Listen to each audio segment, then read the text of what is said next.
My name is Lauren Van Ham. I'm one of the co-founders of Project Adapt, a community building initiative that offers space and training for local leaders who are working to embody care and love as we live through the unraveling of ecological collapse and the breaking down of social systems and infrastructure. Today, I have the joy of speaking with Dr. Robert Janes and Jonathan Hicken. A transcription of this conversation will be included in an upcoming anthology focusing on reverence, which I will talk about more in a bit. Robert Janes is recognized and has received multiple awards for his career in museum management, specifically his work to elevate the role of museums in the well-being of society. Initially trained in subarctic archaeology, Robert's commitment to earth and justice have informed his work and advocacy in repatriation, reconciliation, inclusivity, and museum reform in a time of collapse.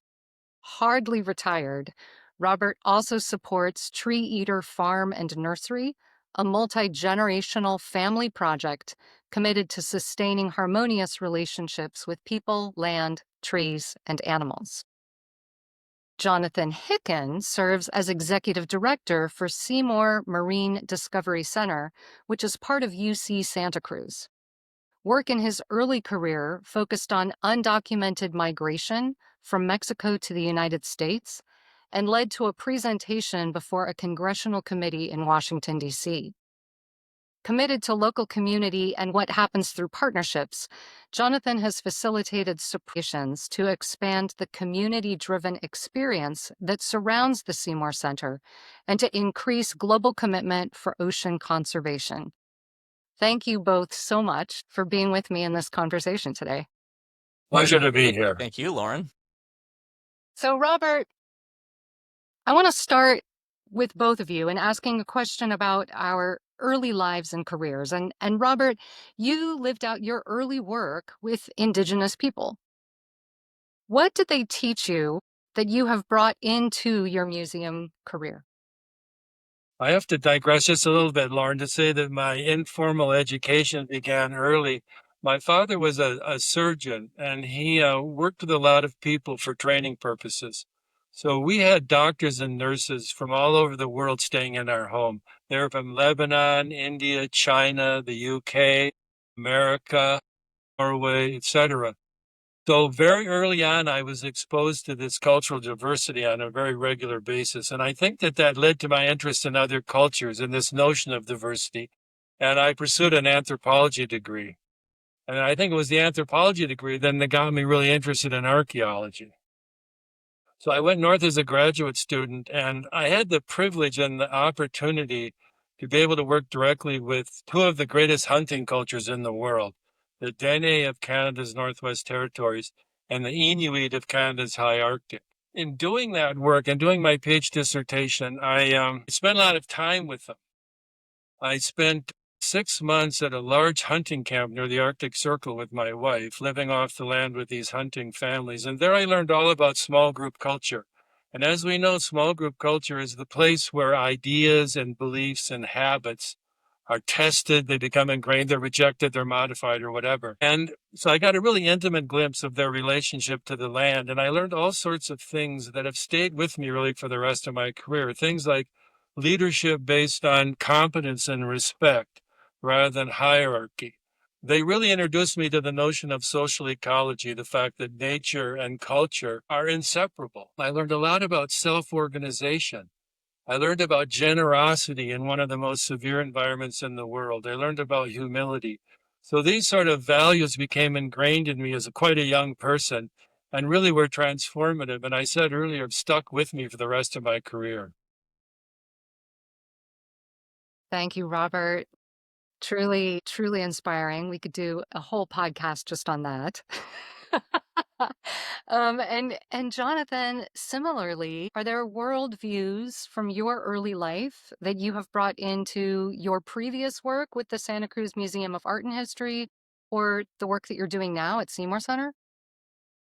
Yeah, I was born in Caracas, Venezuela. So my parents were part of the Marino Lay Missioners, and were placed in just outside the city center of Caracas, Venezuela. And so I was born there, and I'm one of four boys, and so just my upbringing was just infused with this a service mindset and a sort of a inclusivity and a sense of community, right? And as I have grown into this career in museums and public spaces, really it's the service of community that is carried forward sort of most prominently in my point of view, is serving and showing up for the community that I live in more than anything.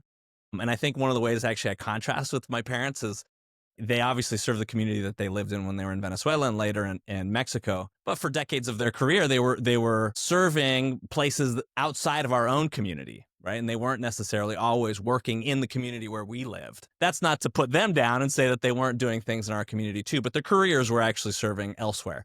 And I have found that sense of service central to how I think about my life and my work. And I have honed that focus to my own community in which I live. Thank you both. Let's move into some of how you have been thinking about museum work and societal transformation. In different ways, the exhibits and programs that you've designed have encouraged museums to play a very proactive role in addressing societal or environmental problems. And I'm wondering if you could talk about the role of these interactive learning centers or museums, what role they might play, whether it's implicit or explicit, to inspire collective action locally and beyond. And why might this be important to you? Jonathan, why don't you start? Some of my thinking probably is influenced by you, Robert, knowingly or unknowingly. But I think it's worth noting that I cut my teeth at the Santa Cruz Museum of Art and History under the former executive director, Nina Simon, who wrote books like, yeah, she's a good friend. I actually lived on her property for many, many years. And so we're really good friends. She wrote some very influential books in our space, like the Participatory Museum and the Art of Relevance, among her Museum 2.0 blog that was very, very popular for a long time.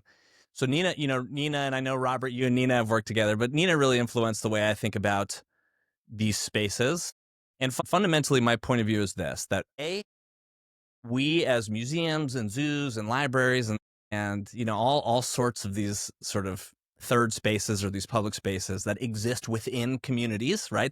Their contexts, that we have an obligation to be proactive players in solving real problems for our community. So it's no longer just a place to come and passively learn, and not even just, I would take it a step further than what Nina did of like making it a participatory place where we're reflecting the community. I actually think we need to be players and we need to have a seat at the table in terms of solving real solutions and collaborating with nonprofits and public agencies and elected leaders because, we represent a perspective that is unique in the whole sort of ecosystem of decision making. And the second piece of my point of view is that places have power and there's a certain energy that I feel when I enter physical places. I often think about the sort of the hyperbole of it is thinking about like the Roman Colosseum or these massive sports stadiums, right? That's the sort of the extreme version of it. But you walk into these places and you feel an energy and you feel you feel history and you feel purpose. And so I spend a lot of my time thinking about how can I design and activate the Seymour Center with the kind of energy that will propel and accelerate real solution making in our community. And we're a science center on the coast. And so oftentimes that looks like sort of coastal adaptation. Those are kind of the problems we are participating in solving. But that is the sort of the fundamental point of view I carry into this work. Well, that is a wonderful fundamental point of view. And I also am envious of your relationship with Nina. She wrote the foreword to the third edition of my most successful museum book. Plus, she features some of our work with the Blackfoot Confederacy in the Relevance book. So, yeah, wonderful person. Well, I guess I'd begin by saying that museums includes Aquaria too, and the sort of work you're doing, Jonathan. You're really the largest self-organized franchise in the world. I mean, by the last count, there's 95,000 museums around the world, far more than McDonald's franchises. And for the most part, museums and these sort of institutions are public storefronts.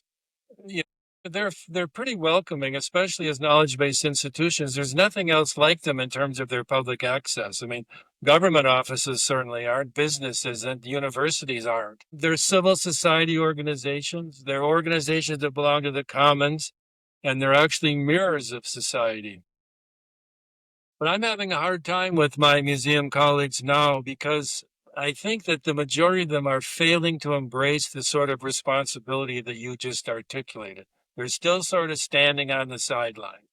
And one of the biggest obstacles to, getting them really involved is this notion of neutrality, that somehow a museum cannot take a stand on an issue or express a strong viewpoint because they could alienate the board, they could alienate a donor, or their members or even their audiences. And that seems to be the primary excuse now for maintaining neutrality. But it's completely wrong and I think ultimately disingenuous because so many of these issues aren't political. If you take climate change, for example, there's a 98 scientific consensus that it's human caused. So this isn't a political issue, it's a moral issue. It's a scientific issue that I think museums can embrace. But this notion of neutrality is always getting in the way. And I think about what the American culture critic Neil Postman said, and he said that a good museum actually has to be an argument with society. It should be comfortable with bringing up ideas and concepts that are difficult and even painful to consider. Thinking about that responsibility, I think museums are really well placed to engage with that sort of responsibility because they have a bunch of unique qualities, unlike any other organizations in our society. They're largely free to choose and act, I guess with the exception of in authoritarian countries, but in democratic countries they are. And I think they're free to choose and act because they don't make widgets. They deal with much other more important things. Museums are seed banks of sustainable living practices that have guided our species for millennia. And I think that that knowledge, that prior knowledge is going to be absolutely key as the modern techno-industrial society continues to unravel. We need that knowledge bank, that seed bank. Most museums are spawned by their community, so they're a study in locality. And I think you know all about that, Jonathan. They're a bridge between two cultures, between the humanities and the sciences. And maybe most importantly, whether they know it or not, museums actually bear witness. They assemble knowledge, they assemble evidence to make things known, which is really the meaning of bearing witness. So I think that museums have this great potential to fulfill the sort of responsibilities that we're aspiring to. And I hope that they bring their resources and their uniqueness to bear to deal with the poly crisis that we're now facing. I just want to riff off you, Robert, right? And I think about the sort of the neutrality of it all. And that one kind of confuses me. Like, I don't understand, honestly, why other leaders might have that perspective, because I believe that this is social impact work. There is sort of an outcome. There's an outcome that we aspire to. And in our case, at the Seymour Center, it's a resilient coastal community. That's something that we, aspire to connect science to local solutions and get the community engaged. There is an outcome that we care about. And we're not prescriptive in the solutions, but we do not shy away from raising challenging topics that can be emotionally evocative. Just one example is, we're Santa Cruz, California. We're right on the coast. We've experienced some major storms with some major erosion and major coastal damage in the last couple of years. And there's this question of managed retreat, which is this idea that we actually have to move homes and houses away from the coast, displacing homeowners, because this is what the ocean is doing. And this topic raises a lot of feelings in our community, and rightfully so. But we don't shy away from talking about that, right? In fact, on the contrary, I think it's our responsibility to spark conversation about that. So it's a perspective on the neutrality perspective is one. And granted, I'm relatively new to the field in the big scheme of things. And so maybe there's history here, but it's one I have trouble wrapping my head around. Well, do you encounter this neutrality stance amongst your colleagues and in your work? I get asked all the time, are you sure you want to Are you sure you want to talk about that? Are you sure you want to put that in your exhibit hall? Oh, how are we supposed to talk about that? That's political, right? And we have, I won't get into sort of my response there, but yeah, that is a question that I'll say is frequent, although becoming less frequent the more we do it. Well, back to Nina, she was one of the first persons to recommend the notion of an advocacy policy. And I worked a bit with her on that. And that's where a museum or an organization sits down and has a deep conversation with its staff, its board, its stakeholders, its visitors, and hopefully its community to determine which civic and moral issues are in the community where the museum can actually add value and assist. And I think an advocacy policy would go a long way towards furthering these sort of aspirations. Sure, yeah, clear shared sense, staff and board and volunteers and supporters kind of like where do we stand up and where do we not? Yeah, because you can't be everything to everyone. I mean, you have to make some decisions Yeah. about that.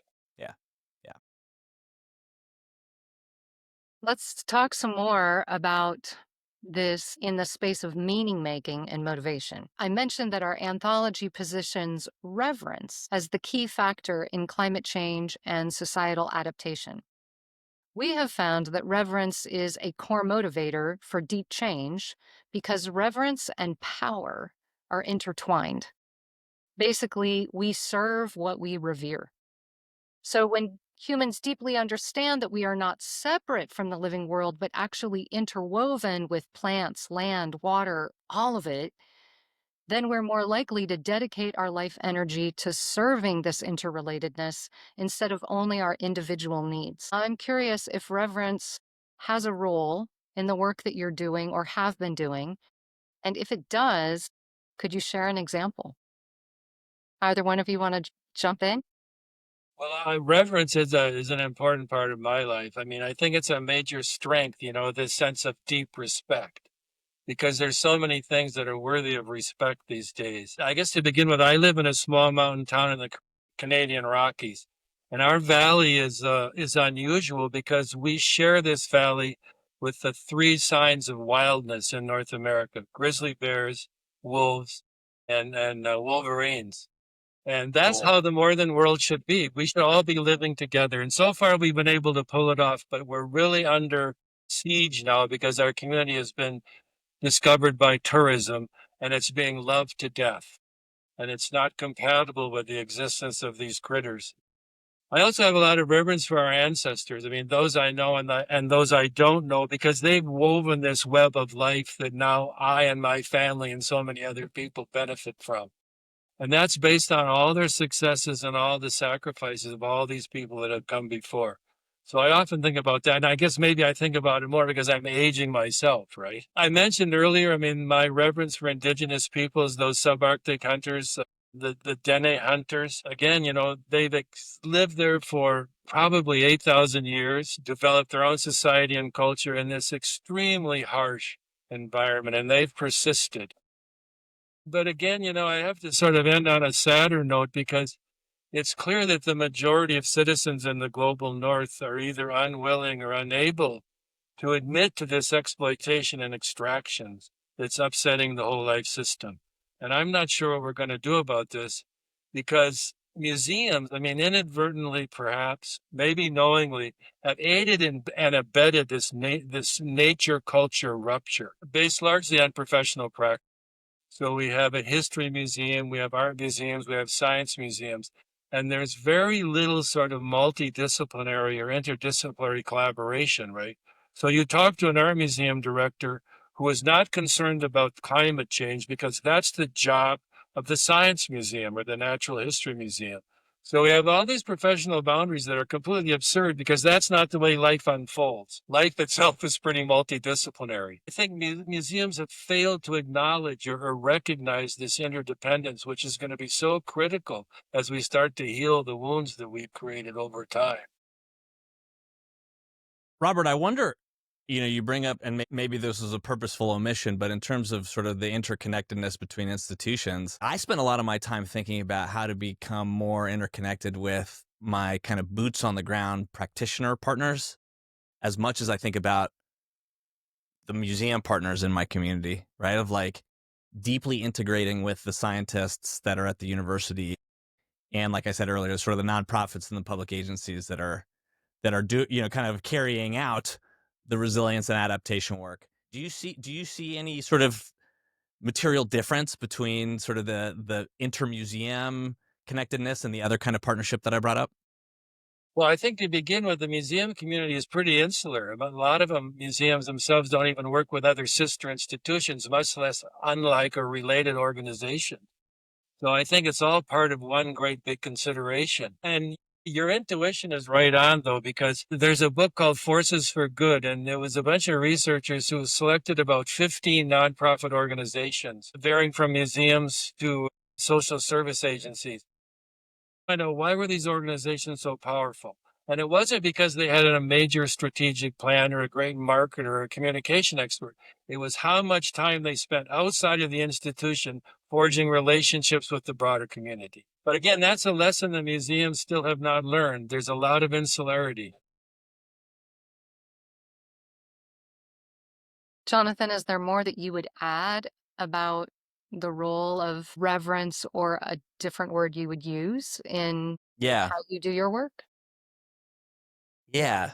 So in the sort of like environmental conservation field, I'm actually going to butcher this quote because I can't remember exactly, but it's something like you love what you experience and then you protect what you love, right? And so there's this sort of like sense of, getting people into nature and getting them to experience nature is the best way to spark, the protection of it. In Santa Cruz here, I feel so privileged to live in a community that does really revere for using I may have used a different word, but like I think this is a place where people deeply or feel deeply connected. It is a deep part of our culture in this community because right now where I'm sitting, the Monterey Bay, which is one of the most biodiverse places on the entire planet, is about 100 steps from where I'm sitting. And about a mile as the crow flies, there are some of the most beautiful redwood forests in the world. And I'm sort of nestled right in between it. And this community is full of people that are deeply connected to it, recreationally, professionally, spiritually, everything. If you live here, agriculturally, we have a really like rich agriculture culture in Santa Cruz. So it is a sort of it's a starting point here in Santa Cruz, and I feel so privileged to be a part of it. The trick is, talking about these issues in a way, and this is actually, I would be curious to have a conversation with the two of you on this because we have found that the most effective way to spark these conversations is to elevate and amplify stories that are deeply relevant to an individual's life. So when we talk about, say, the impact of increasing energy in the ocean and that energy being delivered in the form of waves on our coast that's accelerating erosion, that story hits home more when a storm has just passed, for example, right? And it's something that is present for us. It's something that our community is talking about. So there's like a timeliness element that we have uncovered as like an important tool in making this work effective, right? Now, again, like this is starting from a place in a community where I would say by and large people already revere nature, and yet there is still this need to break through. And how do you break through and have that conversation? Timeliness is a part of it. And I wonder what other factors need to exist, or what are the other ingredients in the recipe in order to take reverence all the way to action. Well, I think immersive experiences are really important. Lauren mentioned this farm that we have. It's 40 acres on an island off the coast of British Columbia. And we've cleared about 8 acres for fruit and nut trees, but we still have a 32-acre temperate rainforest on the farm. And for the last 4 years, we've hosted an undergraduate course from the University of Victoria in Victoria, BC, called Alternatives to the Dominant Order. And so we get about 20 kids to come and they camp on our land, and we've got a cookhouse for them and outhouses and that sort of thing. And what they do is they immerse themselves in these permaculture farms. There are about 10 of them on this island. They're a majorly independent, self-sufficient group of about 1,200 people. And these students, they learn about farming techniques, they harvest food, they learn about interpersonal communication, consensus building. And then at the end of this, it's usually about 3 week field course, they have to collect all local food and they put on a dinner for the community. The last several dinners have had up to 400 residents come to these dinners. I guess my point is that that immersive experience is really important too in translating some of this rather theoretical stuff into concrete action. At a time, Robert, when mass action, I mean, if we're talking about sort of adaptation and sort of in the face of a changing planet, right? One question I often ask myself is this question of scale, right? And what what you just described being undoubtedly a transformational experience for the people who participated.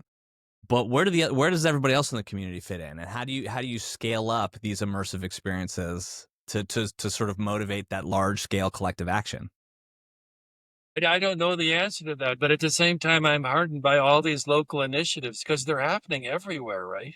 It's just that there isn't some sort of great big cohesion, and maybe there shouldn't be. Maybe that on the ground diversity is a real strength. I mean, we're not getting the leadership from that cohesion from any level of government, at least in my own life. It's all these individual actors, these small communities doing these things. But scaling up is a real question. I agree with you, and all the more reason to have this sort of, again, I mean, we're super focused on sort of climate adaptation in this conversation, and I think about like when I look at the ecosystem of work happening in Santa Cruz and in the sort of the Monterey Bay region, from the science to the boots on the ground work. I mean, we are reaching most, if not everybody in the community in some way or another, right? And so it's almost like, what does that entire ecosystem of work look like? And are we in any way sort of sharing the same message, right? Or whether you're interacting with us at the Seymour Marine Discovery Center or a local organization called Save Our Shores or the Land Trust of Santa Cruz County, right? No matter your touch as a community member, are you hearing a similar story, right? And that's actually something that I'm talking with my colleagues in these organizations a lot about, is how are we all telling um, a cohesive story where we each have a role in it. We each have our place, but together we're working towards something shared. Well, have you coalesced with these sister organizations to have that kind of discussion? Oh yeah, oh yeah. In fact, oftentimes at Abbott Square, which is something that we at the Museum of Art and History built, it's sort of a public plaza in downtown Santa Cruz, and so I gather with the other executive directors of these organizations regularly over coffee or beer or lunch or whatever, and this is what we talk about. And so what's the outcome of that? A unified message or mutual support or what's Yeah. happening with that? Yeah, the first step is simply to tell our stories better and more and wider and louder. Because this is a problem. This is a problem that I see. In fact, the reason we built the studio that I'm sitting in right now is to solve this exact problem where, again, we know, as Lauren said at the beginning, we're part of UC Santa Cruz, and there's incredible science happening on these topics right here, right next to where I'm sitting. And there's this really innovative boots on the ground conservation work happening in the region, but that stuff's not all connected.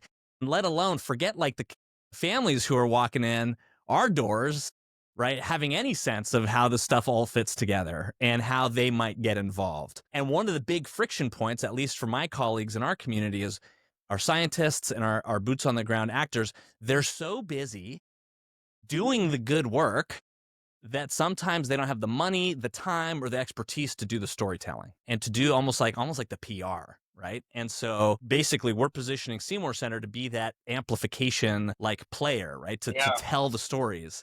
In fact, we're launching in about 2 months, we're launching a whole new exhibit with the exact purpose of doing this exact thing that I'm talking about, which is getting stories from these partners in the community on campus out to our community really, really quickly, and do shows like this, right? And podcasts like this that are getting these stories out. So that's the first step, is right. Let's get better at telling our stories. And then we're also at the same time going to be working on making sure we're telling the same one. And hopefully telling those stories in this public storefront sense will engender community-wide conversations about issues that you can host, right? And the museum should be hosting. Safe places where That's people can exactly talk. That's exactly the theory of change here, right? Is to spark conversation, illuminate clear paths for action, and bring people together to collaborate or celebrate or sometimes collectively act. Yeah, absolutely critical. What the two of you are saying is taking me back to a moment or two ago when you were speaking, Robert, about the communication processes or the interpersonal relationships that are being practiced during the 3 weeks in the permaculture immersion. Or, Jonathan, the tough conversations that come up when Seymour Center visitors are saying, wow, what does it look like when we try to relocate these homes off the coast? We have to relinquish this somehow. So what I'm hearing in these examples are ways that the museum visitor is really invited to participate fully in life, to embody the adaptation that we are telling them is really, really important. I think about when I was in Rwanda a few years ago and I visited the Genocide Museum. And there were people who are of course saying like, those pictures are going to be so hard. I don't need to see that. Don't go do that. But that's not the point, is it? No, no. We go so that something inside of us changes and we understand, we recognize it's apocalyptic in all of the right ways. So anything else that the two of you want to say just with respect to, yes, it's climate adaptation, it's also how humans are showing up in this moment, so we're not annihilating each other, but we're really adapting. Yeah. Yeah, I've been to that museum in Rwanda too, Lauren, and transformational experience for me. And so there, interestingly enough, right? I think there's two things I want to comment on in this regard. One is that when we were doing some of our early sort of audience research about playing this new role in our community, and I started at the Seymour Center about 4.5 years ago, and so it's kind of one of the first steps was to sort of evaluate, is this a good direction? And one of the things that we heard is like, nobody wants to go to a climate change museum. Like, that sounds like a bummer, right? And I think that that's kind of the same thing with the genocide museum. Obviously, right, totally different issues and different implications, but similar sort of reaction of like, do I really want to spend my time there? And I think it's a fair human reaction. Something that we have decided to do is we don't actually use that word as much, not because we're not talking about it, but because when we speak more directly to someone in our community about how something might impact them in their own life, we can kind of skip past the sort of the climate change thing and get straight to the heart of the issue, yeah, exactly. So that's one thing. And the other thing I want to comment on really quickly too is climate change, specifically, like, I feel like the dominant discourse around climate change happens on two ends of a really broad spectrum, which is sort of global problems. And when an individual is sort of like, consuming news about global problems, right? This is like, oh man, this is so big. Like, I can't control that, right? And then on the other end of the spectrum, the dominant discourse is often like, use another freaking metal straw, individual, right? Like, that's how you're going to, like, show up. And I feel like both ends of those spectrums are problematic. And when I think about sort of community discussion and activating our community for change, we need to be discussing problems and solutions at the community scale, right? Things that someone feels like if they participate, they are part of something that is bigger than themselves, right? And that brings meaning and fulfillment, but it also feels achievable, and it also feels like the change will impact them positively. So we think a lot about situating our conversations at this community scale. I guess I'm thinking about it on a larger scale too, because I think museums are ideally placed to assist with the development of a new societal narrative. I mean, the dominant narrative in our society, every TV, radio, every day we hear this neoliberal value set of continuous economic growth, and environmental exploitation is unfortunate and consumption is really good. We've got to change that narrative. And museums, again, as these holders of conversations, as these storytellers, have a big role to play and they have the resources to play in changing that narrative. And I mean, when I think about it now, I think that narrative has to have some heavy stuff in it. I think that we've got to discuss in that new societal narrative what the meaning of interconnectedness really is. I think we have to challenge the myth of sustainability because people seem to believe that we can carry on with the way we are and still have a sustainable society. That's nonsense. We need to knock down this notion of eco-modernism, that somehow we can decouple ourselves from the natural environment and still enjoy the standard of living that we have now. I think we got to talk about ecological overshoot. We have to talk about civilizational overshoot. We have to talk about political ineptitude and deception. We have to talk about corporate greed and deception. And I guess somewhere in there, the growing.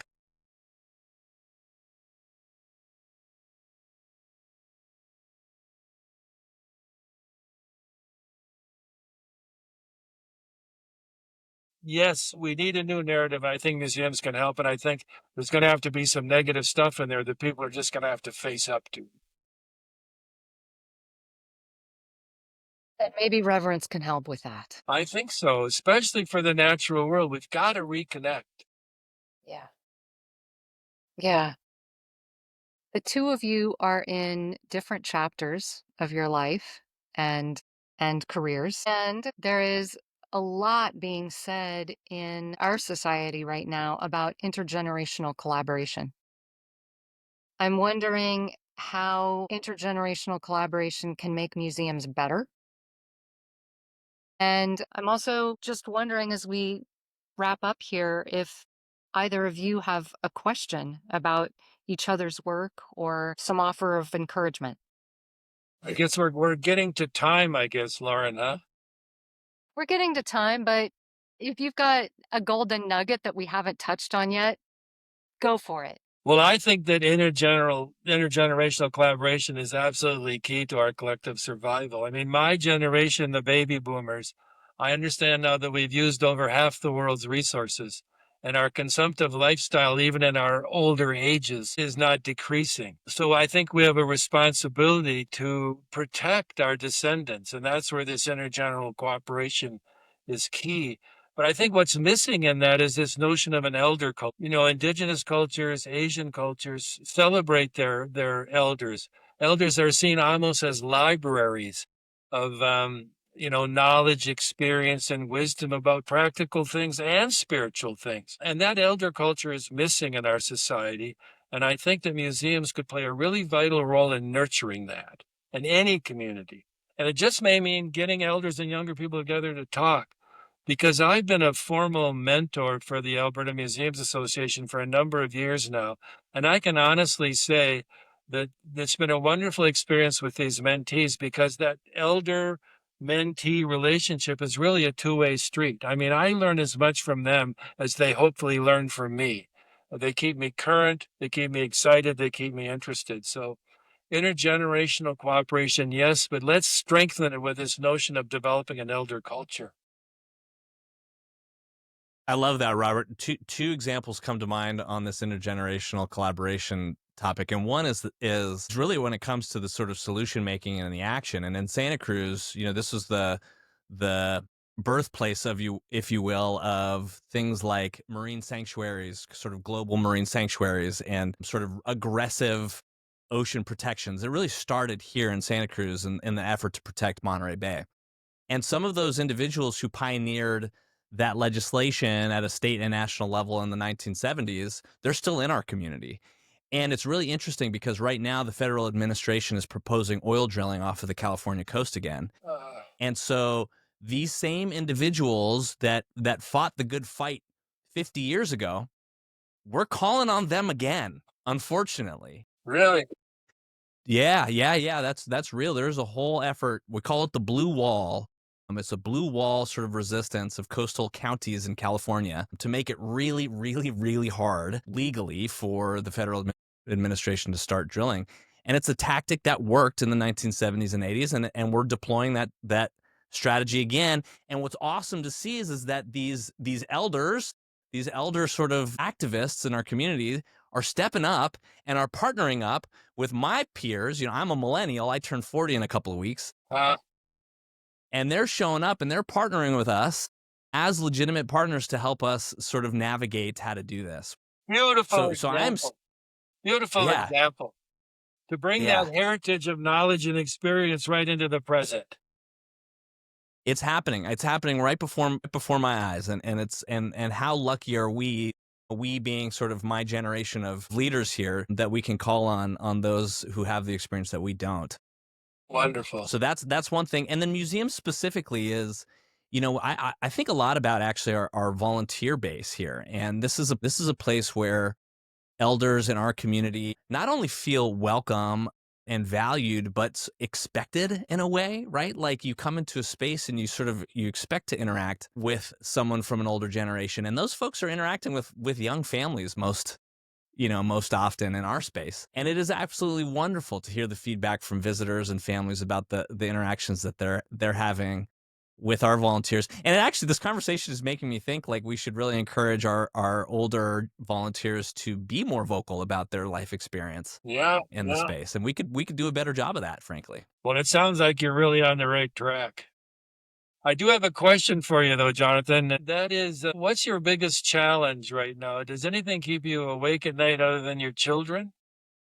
Well, just last night, actually, I was awake thinking about budget. So that's that's Why? no, I mean that's not new. That's not a new thing. I really think about, for me, honestly, it's about the people that I work with and the people that work at the center and the people in my community, and are we fulfilling the promise we're making, right? So it's sort of almost like it's an existential sort of concern of like, hey, we're making this promise of playing a role, and are we really doing that the best we can? And so, I'm not aware of any other institutions that are trying to do quite exactly the same thing we are. And so, it's a lot of it also is like, who can I learn from? Who can I learn from who's got advice on this? So speaking of intergenerational collaboration, I feel like this is ripe for that. So funding, always funding. Yeah, yeah. And I know that a lot of my partners are dealing with federal grant cuts and stuff like that right now. So the work is only getting harder right now. Well, I think I know the answer to this, but I just want to try it out one more time. Do you feel that you can actually tell the truth about what's really going on in our oceans? I mean, whether it's warming or whether it's plastics, can you tell the truth in a constructive way? And are you doing that? Hell yeah. Okay. Absolutely. Yeah, there's no shying away from that stuff at the Seymour Center, at least while I'm here. And for the most part, I think there's artistry in how to tell the story, but there is absolutely no shying away from the problems we face. That said, one of our techniques here is we always lead with the solution. We lead every story we tell with the solution. And that just sort of like it starts the conversation off on a slightly different note. And then we get to the problem, right? And then we get to kind of what the data is telling us and what's going on and why the solution's necessary. And the solution is But always ground level, right? what do you mean by that? Well, I mean, the solution again is what you said earlier, but it's a personal link often. Yeah, and I think when I use the word solution, I'm kind of going back to this like community scale solution that I was referring to earlier, right? Like what are we collectively in Santa Cruz? What are we doing about it? Right? Like, yeah, the ocean is warming. That means whales are coming closer to shore. That means they're getting caught in crab pot ropes. The state keeps shutting down the crabbing season, which is good for whales, but really bad for people. And so what are we doing about it? Well, there's this thing called pop-up crab gear that has no ropes, or it does have a rope, but it's very minimal. And that's really good for everybody. So when we tell that story, we're like, hey, let me tell you about pop-up crab gear. Pop-up crab gear saves whales, keeps fishermen in business, supports our crabbing culture in Santa Cruz, and supports the local economy. Yeah. That's where we start. That's where we start. And then we get into the why is this solution necessary? Well, it sounds like you're an activist institution, and we need many more of them. Robert, my question for you is what is if you had to narrow it down to sort of one thing that an executive director or a board chair needed to do differently to step up in this moment, what would you counsel them to do? I think deep listening is the beginning, really listening, not just pretending that you're listening, but listening and feeling it. And I think then that leads to hopefully lifelong learning on the part of the executives, because I'm bothered by the fact that I know so many senior executives in the cultural museum and heritage field that have 30 years experience or 25 years experience, but it's the same experience repeated 30 times. There's no learning, there's no effort in looking at things differently or trying things differently. There's a comfort level there that becomes very negative. And I think listening helps to sort of break that up. Yeah, thank you for that. Yeah, preach. Yeah.